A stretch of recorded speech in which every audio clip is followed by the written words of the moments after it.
Hi, this is Jeffrey Kurt Financial Group. Today is Friday, October 17, 2025.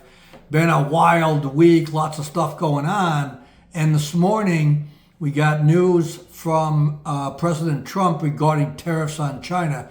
He was asked a question about whether the 100% tariffs are sustainable, and he basically said no, and that showed some flexibility and perhaps opening for negotiations with China. Still far from being, everybody friendly and like that, but the market did take that as good news. The stock futures were very weak overnight and did bounce on that news. Now, not all of the stocks are moving up today because the rare earth, uranium, and some other metal and mining stocks that have been on a tear regarding this rare earth restrictions from China. Now they've been selling off the last couple of days. So, but they've also, they're well up from where they were even a week ago. So that's going on. The further fallout is that oil keeps going down below $58 per barrel on WTI.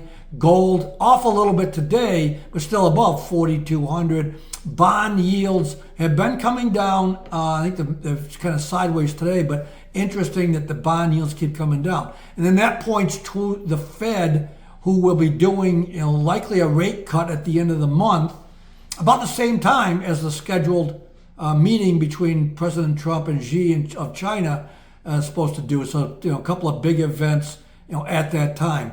Another thing that happened yesterday was a couple of bank loans are going bad.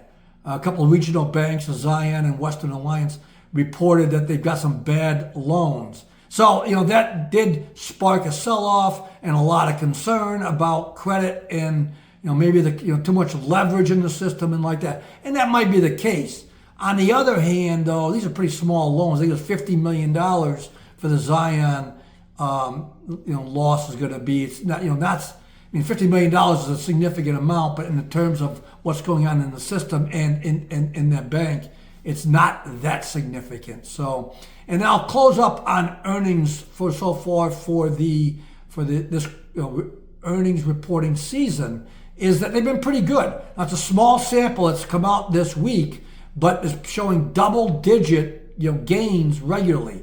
And the next week we'll kick into a higher gear in terms of reporting. We get a lot more, and investors' focus is going to be on a lot of things, guidance and like that. But everybody will be looking for AI, and is AI going to continue to grow and at what pace? So we'll leave it there. Thank you for listening. Have a great weekend, and we'll be back on Monday. Thank you. Goodbye.